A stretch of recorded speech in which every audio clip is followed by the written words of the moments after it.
Temos aqui à minha direita o Bruno Andrade, o diretor da revista Foco, da Foco Revista de Cinema, que vai ser lançada aqui uma antologia no domingo. E Sérgio Alpendre, crítico brasileiro, já conhecido entre nós também. Pronto, tivemos aqui há 2 anos o André Tonacci connosco, que já não está entre nós, com a Cristina. Vimos na altura um filme que foi o último filme dele, inédito em Portugal, continua inédito, vai continuar inédito, chamado Já Visto, Jamais Visto, que era um filme que foi difícil de compreender, porque era um filme meio autobiográfico, que tinha a ver com todos os filmes dele, mas também com filme um bocado biográfico também. Mas depois na Cinemateca tivemos o prazer de descobrir os filmes que ele nos últimos anos esteve a fazer com a comunidade indígena, não é? Conversas no Maranhão, Serras da Desordem. E depois com a conversa que tivemos aqui com ele também percebemos melhor este trabalho que ele teve com esses povos, não é? Com essas comunidades. Um trabalho muito corajoso e que pesquisa, que demorava muito tempo, e agora vimos os filmes iniciais, não é? Olho por Olho, Blá Blá Blá, Bang Bang, filmes que são talvez muito opostos, se calhar muito próximos destes que tínhamos visto até agora, já visto, dos filmes que ele fez com os índios, não é? São filmes que remetem, pronto, historicamente, pelo que nós conhecemos pouco, eu não sou especialista, mas o cinema marginal brasileiro, digamos, Cigan Zero, que está nos créditos, o próprio Glória, também andava por essa altura, Bressan. Pronto, onde é que vêm estes filmes? No outro dia estavas a falar também das influências do Tonacci, que ele começou a ver muitos filmes em cineclubes, cinematecas, muitos filmes japoneses e obviamente filmes muito políticos que respiravam muito o ar da época. Portanto, se quiser começar talvez pelo Sérgio. Ele gostava muito aliás eu lembro bastante desse gosto dele. Francesco Rossi, um filme chamado La Mano sulla Città. No Brasil acho que é As Mãos sobre a Cidade, e aqui não lembro como é que chamou. Sim. Mas ele gostava bastante desse filme, inclusive pediu, quando saiu uma cópia restaurada, ele pediu: você que baixa filmes e tal. Não sei se pode falar isso aqui, acho que pode. Eu não vou ser preso, não. Ele falou: tenta arrumar aí pra mim, eu dei uma cópia e tal. Ele gostava muito, era fissurado por esse filme. Não todos do Francesco Rosi, mas especialmente esse. E claro, Godard, sempre achou muito interessante. Godard e Rossellini, acho que talvez sejam as grandes influências dele. Cinema italiano dos anos 60, 50 e 60 em geral. Para mim vai ser difícil falar aqui como um crítico.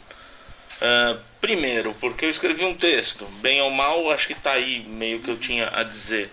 Talvez só explicar que essa ideia de novo que eu coloco no texto vem como uma provocação, talvez, para um tipo de cinema que se faz no Brasil, que sempre que a gente critica, eu acho que o Bruno também passou por isso, sempre que a gente critica, a gente ouve aquela reclamação: o novo é sempre incompreendido, o novo, nesse sentido, né, de novo, o novo que como novidade. Eu fico pensando, mas o que é novo para esse pessoal? Não vejo nada de novo no cinema. Eu acho que nesse sentido eu vejo ainda muito de novo nesse cinema que a gente viu hoje, né? Então é mais daí que vem minha provocação e minha preocupação em defender esse tipo de novo, que fala: novo não é simplesmente, o filme já nasce velho hoje em dia muitas vezes, e esses filmes não, eles ainda carregam um frescor talvez até maior hoje em comparação ao que se faz do que na época, com uma efervescência muito maior cinematográfica. Eu conheci o Tonacci, curiosamente, aí eu vou falar um pouco da minha experiência pessoal, tentando fazer com que ela sirva para alguns de vocês também, ou para alguns de vocês. Eu conheci na época do Serras, que eu tinha visto na Mostra de São Paulo em 2006, e ele foi me estrear, eu precisava rever o filme para uma revista impressa que eu tinha na época, chamada Paisá. Aliás, eu sempre esqueço de trazer, sempre que eu venho para Portugal eu penso, vou levar paisagem para os meus amigos e, enfim, deixar na Cinemateca. Sempre esqueço, me desculpem, eu não sou muito organizado nessas coisas. Sou péssimo em autopromoção, ao contrário de alguns amigos nossos, né, Bruno?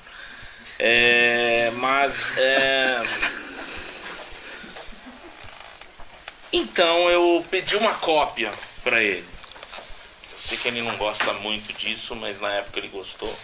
Falou, não, sério, não, eu te levo uma cópia para você rever o filme e tal.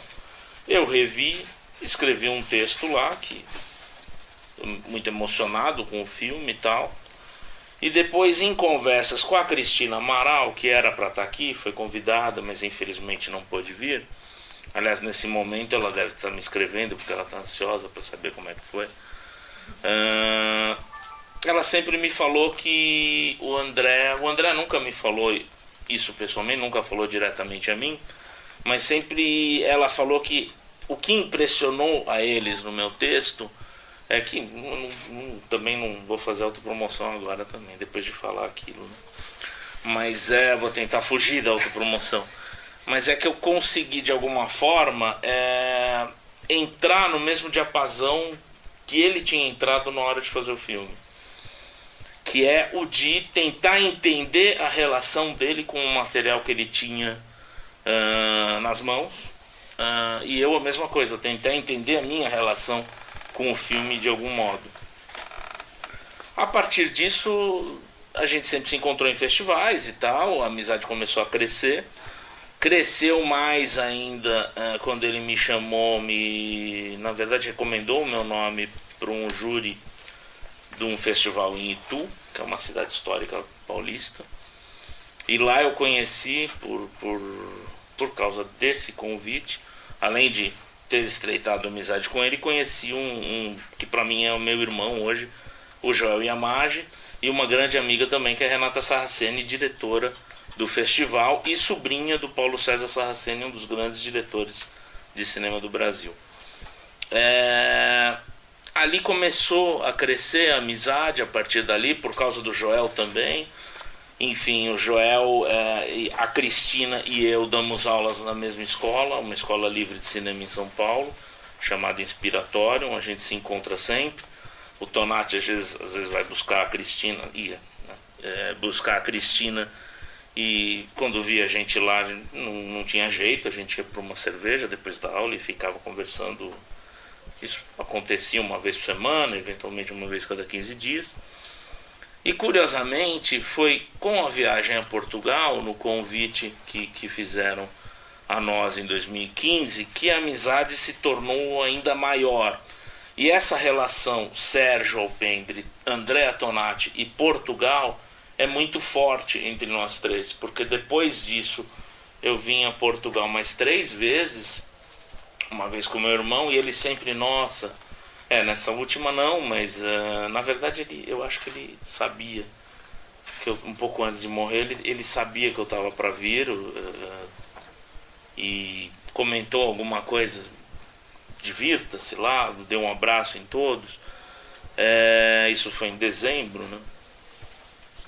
Enfim, o que eu quero dizer é isso, a relação é muito forte, e por isso eu até me sinto... É complicado falar sobre isso, né?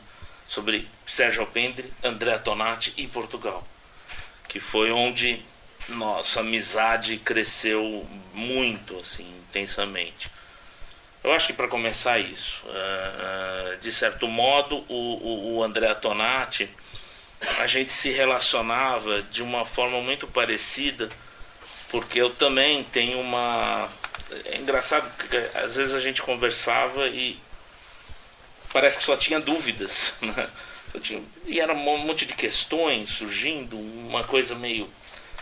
Não é uma covardia, eu penso, mas é um sentimento meio que de tentar entender o que está acontecendo nas nossas vidas e no nosso país, o que já estava acontecendo no nosso país, por meio de conversas de bar, assim, tentar entender qual é a nossa relação com tudo. Então acho que a minha relação com o Tonati se explica muito dessa maneira, uma constante procura, e eu vejo isso no cinema dele também.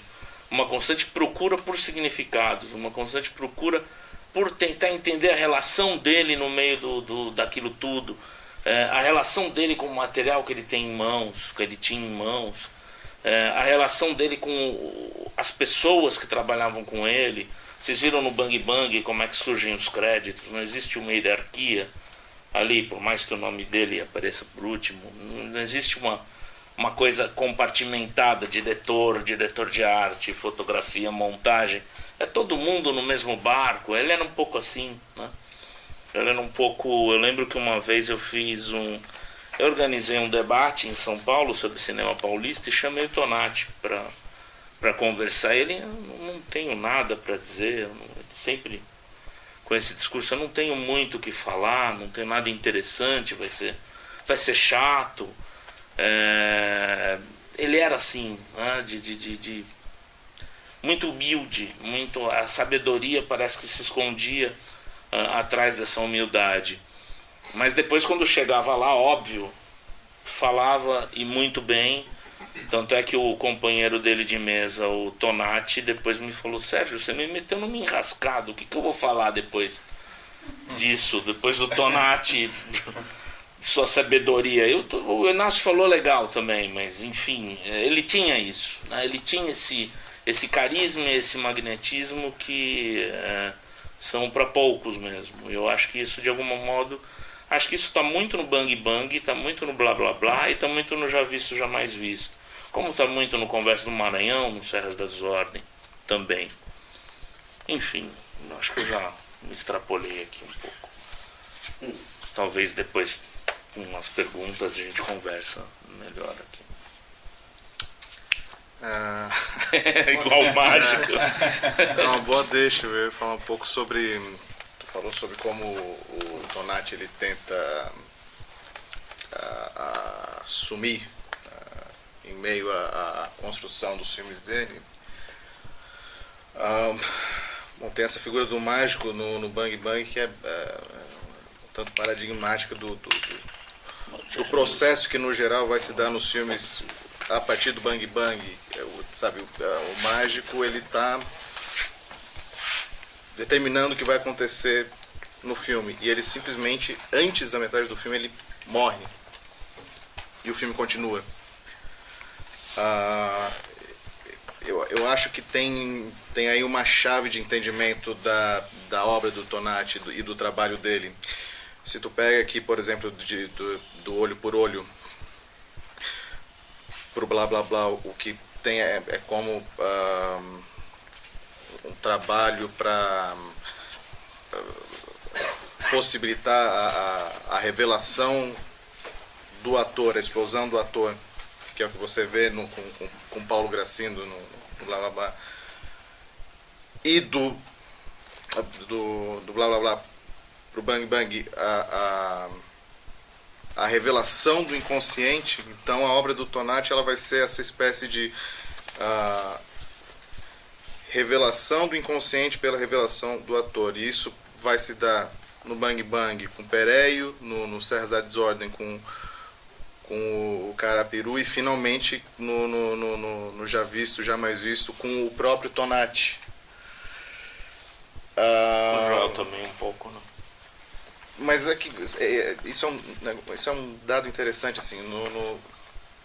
Nos filmes anteriores é muito marcado assim o que é o personagem do ator no Bang Bang, ator, macaco, enfim, pilantra, mas é o Paulo César Pereio, que, só para contextualizar um pouco, ele é um ator no Brasil que é especializado em interpretar malandros, bandidos e todo tipo de... Mas assim, o que é muito bem delimitado assim, o que é o Pereio, o mágico, a dançarina, enfim.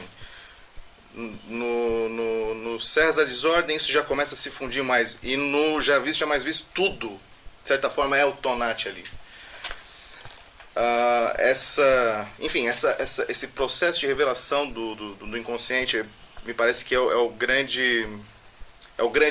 que divide, se você for fazer uma história do cinema nacional a partir dos anos 60, o que se chamou de cinema marginal do cinema novo. E cineastas como Sganzella e Rogério Sganzella e o Andrea Tonati, eles tentaram ir o quanto possível foi, muitas vezes não foi muito possível, nessa exacerbação do inconsciente, a explosão enfim, da invenção, da imaginação, enquanto em vários momentos nos anos 70 e nos anos 80 o que continuou do cineasta, da produção do cinema novo, se meio que tentou se limitar a um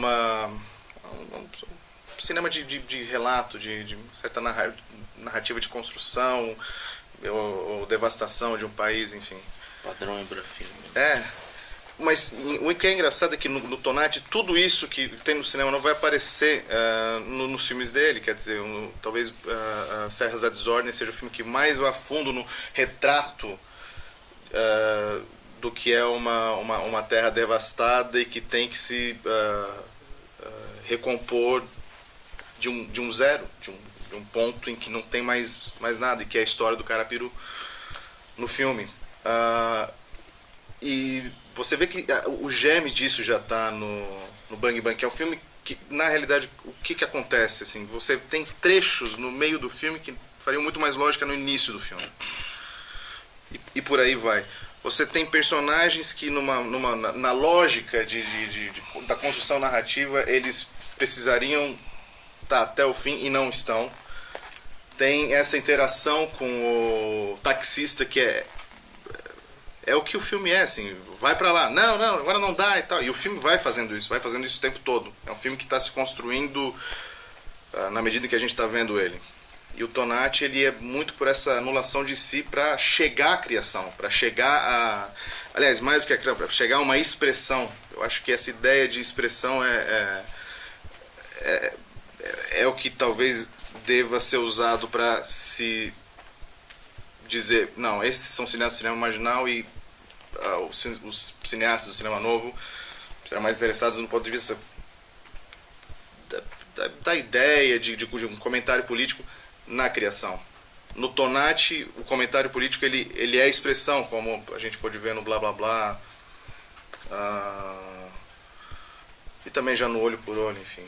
É uma coisa que é muito abstrata, tá dialogando com Godard, com Marcel Hanun, e é curioso que passou ao largo da grande história, né, do cinema brasileiro, e é um dos cineastas que mais à frente estiveram na história do nosso cinema. Enfim.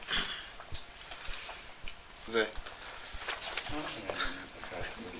Eu gostava de... A gente sabe que Obrigado, você tem José. coisas a dizer. Eu, pessoalmente, gostava de ouvir a nova geração Sim, da Embaixada com a Embaixada Brasileira, ou seja, estou a olhar para o amigo Mateus Cartaz, Lucas Batista, mas pronto, mas eu compreendo que seja um pouco intimidante. Mas eu, sobre o Tonati, só consigo falar se calhar amanhã ou depois, que ainda estou muito emocionado. Os filmes não conhecia, nem o Olho do Olho, não tinha tido a oportunidade de ver, nem o Blá Blá Blá, nem o Bang Bang. Gostei imenso de ver, por exemplo, de repente aparece o Paulo Gracindo, não é? Que é um ator que eu cresci com o Paulo Gracindo, primeiro na telenovela brasileira, a primeira que passou em Portugal, Gabriela Cravo Canela, fazer o Coronel Ramiro Bastos, não é? Nós queríamos matar e éramos todos a favor do Dr. Mundinho, ou seja, do José Wilker. Mas fiquei impressionado porque realmente ainda está muito presente, muito fresca, digamos, a memória do nosso amigo André Tonati, que esteve aqui connosco em 2015, e para mim ainda está muito presente a masterclass que ele deu uma manhã, que estávamos alguns de nós ainda com sono, porque tínhamos estado nos copos na noite anterior, não ouvi, mas que eu fiquei impressionado com a história daquela grande alma, aquele senhor meio panteísta, meio universalista, que foi o André Tonati. E depois o que ele disse aqui numa conversa com o público, estão-nos presentes também, se não me falha a memória, Victor Alice, Pedro Costa, e fiquei impressionado. Eu estava ali sentado daquele lado e pensei logo, este é o meu homem, que realmente é uma pessoa de uma elegância, assim como a sessão depois na Cinemateca que foi feita, Portanto, eu não consigo realmente falar, coordenar. Eu acho que a razão também tem a ver com a emoção, mas é tanta... aguenta coração, não é? Mas, se calhar, gostava de ouvir estes jovens, alguns que estão pela primeira vez em Portugal, as outras pessoas não sabem, que é o caso do Lucas Batista, na Europa e em Portugal, está ali, este jovem que está aqui, do Rio de Janeiro, carioca, José Carioca, não. E o Mateus Cartaz, porque não sei, porque já conhecemos o Bruno, que esteve aqui em 2013 connosco, e muito bem, o nosso Bruno Andrade, o Sérgio, que vem todos os anos a Portugal, que é muito português.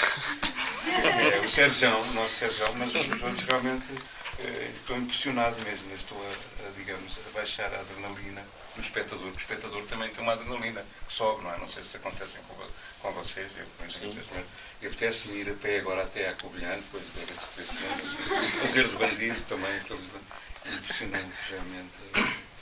Gostei muito, por exemplo, há bocadinho estava a falar com o Sérgio, e é impressionante como alguns destes filmes, sobretudo aquele, o Blá Blá, não é? Com o Paulo Gracindo e aquela montagem, como é tão atual da situação, pelo menos do que nos chega, os ecos do Brasil, e a certa altura eu estava a ver o Michel Temer mesmo a falar, pronto, mas isto sou eu, não é? Não... Acho que não é aquilo que é atual, é a política É brasileira. política atual. Ou seja, é tão forte, as imagens são tão fortes, não é? A banda sonora é tão forte, o tratamento do som, por exemplo, o programa de rádio no olho por olho, não é? Que é incrível, aqueles programas de rádio, os anúncios comerciais, como dizem em português do Brasil, e aquela campanha eleitoral também, no Blá Blá Blá, a democracia contra a direita, a democracia contra a esquerda, a democracia...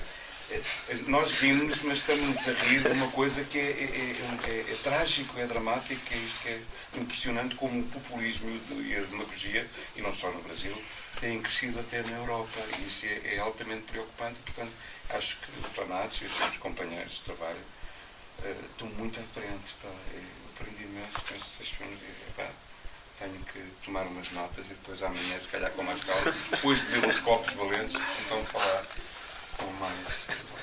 É só um contexto histórico, né? Para quem não sabe, o Blá Blá Blá foi feito um pouquinho antes do AI-5, foi o ato institucional que fez com que a ditadura fosse muito mais pesada a partir dele, né? De dezembro, né? De 68.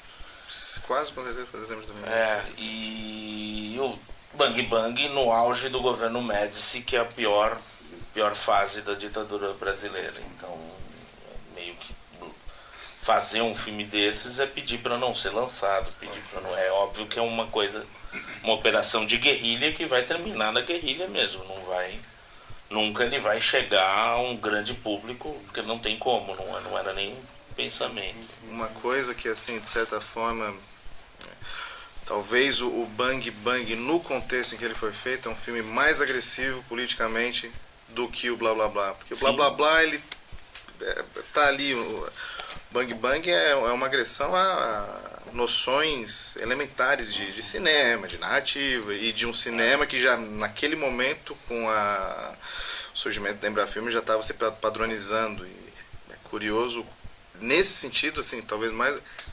O Tonetti está absurdamente à frente do tempo. Ele está se opondo a um cinema que se estatizou e se certificou no Brasil. E ele mesmo teria dificuldade de filmar a partir daí, né? Sim. Bang Bang, ele não tinha dinheiro e não tinha tempo. Então a coisa do que ele atacava sempre quem falava do plano sequência, vinha com teses porque o plano sequência aqui e ali. Ele falava, não, foi simplesmente não tinha tempo e tinha que filmar rápido, e não tinha dinheiro. Então saiu o plano sequência para todo lado. Não tinha muito que... Né? Eu não sei se é por acaso, mas nos créditos do Blá Blá aparece continuidade e entre parênteses uma interrogação.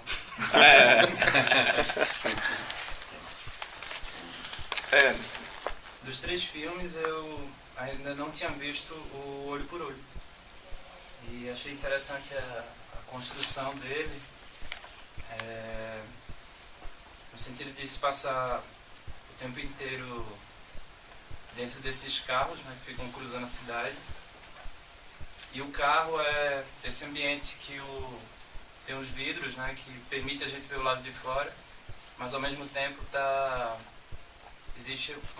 reservado ali dentro algo. Né? Então o lado de fora como se tivesse essa permeabilidade, né? O lado de fora a gente vê, e o lado de dentro existe uma invenção acontecendo ali, né? De tira uma foto da gente, me dá um cigarro e tal.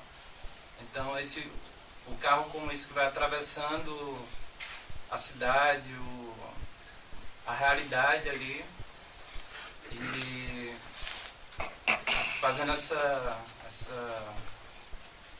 provocação que serve até de catalisador do que está acontecendo do outro lado, né? E no Bang Bang existe uma radicalização disso, né? Sim. Os carros continuam lá, mas até o teto sai, né? Os personagens ficam atirando, é algo levado ao extremo ali do Carro Tá pegando bem. fogo. Isso lembra um bocadinho o uso que o Kiarostami faz dos automóveis e dos, Sim.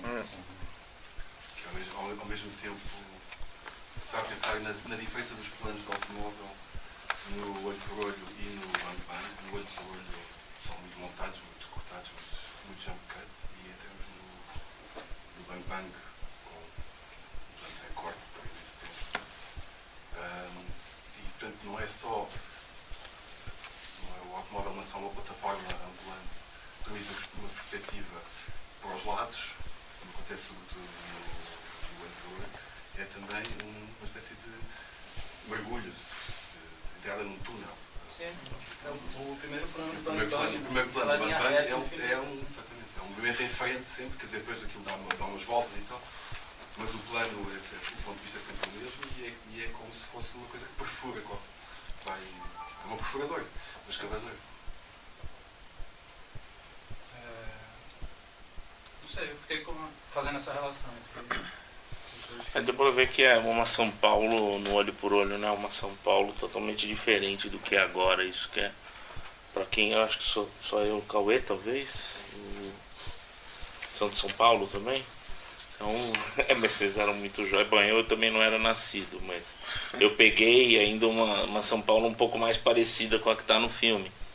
Mas aquela rua que eles viram ali, depois tem o cinema Viva Zapata, passando Viva Zapata, é a famosa Rua Augusta de São Paulo, onde nessa época aconteciam rachas, aconteciam eventualmente brigas de gangues, era o espaço o point da cidade onde se paquerava.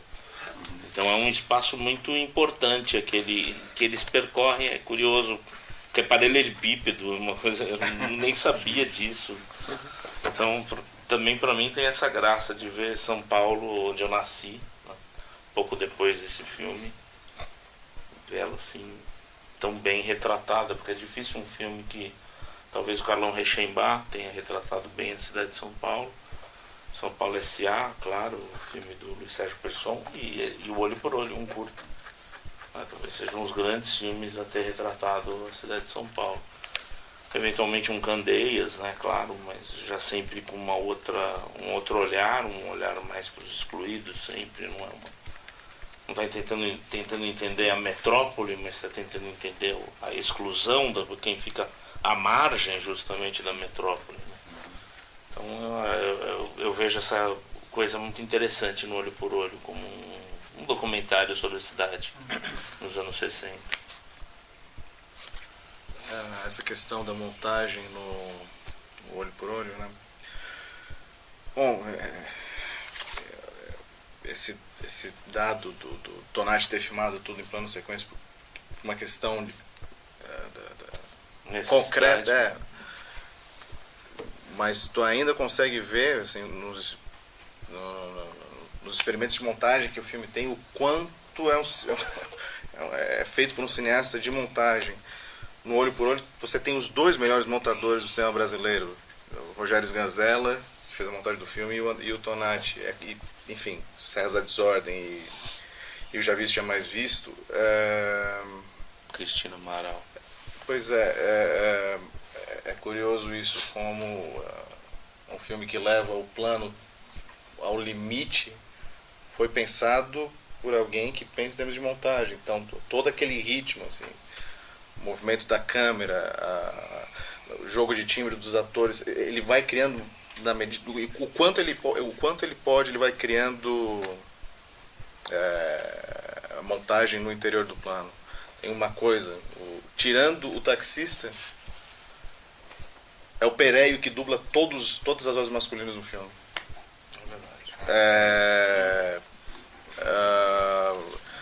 Porque o Pereio ele tem um ritmo, ele tem e é capaz de modular de maneira, quando ele está dublando o bêbado lá, é totalmente diferente de como ele está se dublando. Então, mas é também curioso isso, porque o Tonati começa com, né, esses dois filmes que são impactantes, violentos, inclusive de uma certa forma politicamente violentos, e ele progressivamente, eu acho que o Bang Bang é o momento assim que tu começa a ter ele vai indo para esse lado panteísta, esse lado contemplativo que o Zé Lopes bem apontou. Trajetória dos Sganzella é exatamente o contrário. Começa como um cineasta, não que documentário não seja um filme de montagem, assim, mas não é o que ele está procurando, a violência, a explosão, a grande liberação do inconsciente brasileiro, e é no que ele vai chegar. Deixar claro que o documentário é um título do filme. Sim. É um filme, o primeiro filme do Rogério Sganzella que foi feito 2 anos, e se eu não me engano foi o Tonati que montou. Sim. Era tudo assim, né? Os caras estavam dialogando muito. Posso fazer uma pergunta? O Tonati começou por ser montador para montagem? É uma pergunta que eu Não, isso foi depois o documentário foi depois. Tem o quadrinho também, né? Não, é documentário 66, aí 67, né? O documentário. 66 ou 67? O Olho por Olho é 68. 66, o Olho por Olho. É? 65, 66. É 65, Então, 66. então, perdão, eu troquei. Um trocou, um montou pro outro, fizeram essa. Sim. Mas o Olho por Olho é antes do documentário.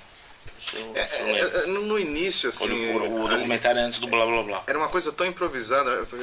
Me corrija, tu deve conhecer melhor a história. Acho que o documentário foi feito com uma câmera que o pai do Tonati, alguém próximo ao deu pro Tonati.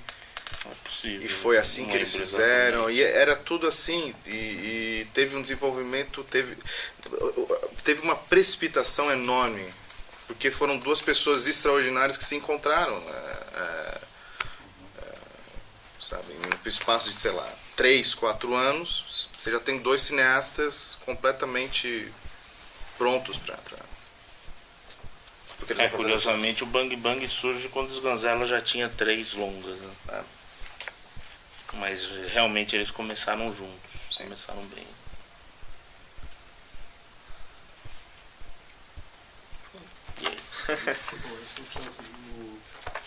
Vocês tiveram esse movimento, cinema marginal brasileiro, eu tinha curiosidade de saber se houve alguma continuidade em relação aos dias de hoje. Eu te confesso que tenho muito conhecimento em relação ao que se faz no Brasil. Só gostava de saber. Tem um pessoal que o Bressani apadrinha e que faz filmes. Eles tentam seguir essa herança, né? Eu pessoalmente não gosto, mas eu acho. Estão aí, vamos ver se um dia chegam a realmente usar essa herança, que é o Bruno Safdie, o pessoal dos Irmãos Prete, fizeram uma trilogia, Sônia Silk, que é o personagem ali dos Sganzella, só que eles são muito ligados, apesar dessa herança Belair, que eles clamam para si. A Belair era a produtora do Bressani, dos Sganzella. Eles são muito mais filhos do Bressani, eles são muito mais seguidores do Bressani, né? E o Bressani, de certo modo, apadrinha eles. Então, talvez possa render alguns frutos. Ainda não rendeu, mas talvez possa. Tem um filme interessante do montador do Bressani. O montador é jovem, chama O Espelho. É um filme interessante. É um filme que pode... Você olha e você fala, opa, eu conheço aí uma herança. Mas não vejo muito mais que isso também, não. Eu acho que ainda é cedo para apontar realmente uma ponte com algum movimento recente do cinema brasileiro, minha opinião. Eu observo assim em relação a esse pessoal que o Sérgio identificou, existe uma dificuldade. elementar que eles tentam emular o Bressani, eles tentam emular o Sganzella, eles tentam Sim. emular o Tonati do Sganzella, eles não tentavam emular ninguém, muito pelo contrário. Então tu já tem de antemão algo truncado aí no que eles estão tentando fazer, mas eu diria assim que no atual momento há uma grande indefinição assim dos cineastas, assim, do ponto de vista do que eles estão, com quem que eles estão dialogando, ou com quem que eles não estão dialogando, com quem que eles estão rompendo. Muitas vezes você vê cineastas com propostas de ruptura que são na realidade quase acadêmicas, e cineastas que querem reivindicar uma linhagem, que fazem filmes muito estranhos, assim, que não é nem uma coisa nem outra. É isso que eu observo em relação aos cineastas mais novos e que geralmente se aproximam, quando é para reivindicam o cinema marginal. O cinema novo ainda é uma coisa tão maciça, forte, que não é meio que como se não precisasse ser reivindicado, assim. Tá lá. É uma sombra. É uma sombra, é a realidade de concepção dos filmes, assim, da parte cineasta. Você faz muitos filmes para ir para Tiradentes, que é o festival que reúne o jovem cinema brasileiro, e se faz filmes ou para Brasília e agora para Cannes, Berlim. Então, graças à nossa Ancine, conseguimos entrar nessa uniformização do cinema mundial e todo mundo comemorando. Eu acho uma bobagem, mas é isso que está acontecendo. E às vezes é isso, a gente vê eu vou fazer aqui um filme para entrar em Tiradentes, então a gente vai ver um filme Sim. do tipo que vai ser. E quando não é selecionado, como? Vocês não viram direito o filme, não é possível. Eu acho que está muito isso no Brasil. Eu creio que é mundial, eu sei que é mundial, mas especialmente no Brasil, que eu conheço bem a produção, vejo que existe muito disso. Talvez o que seja muito marcado no Brasil é que houve de fato um projeto político, em parte, para que algo assim acontecesse. Houve uma preparação de uma plataforma, tanto nos festivais nacionais quanto nos festivais internacionais, para que houvesse uma padronização do filme brasileiro.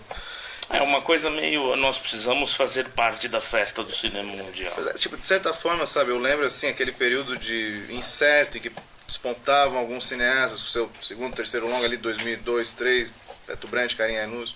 Eu não sou particularmente admirador de nenhum dos dois, assim, mas o que eles faziam tem um frescor muito maior do que se faz hoje. É impressionante notar isso. E os filmes, talvez até mais informes, assim, hoje os filmes são mais padronizados.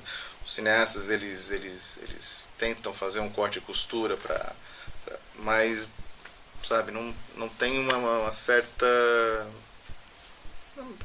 alguma coisa que seja revelada pelos filmes.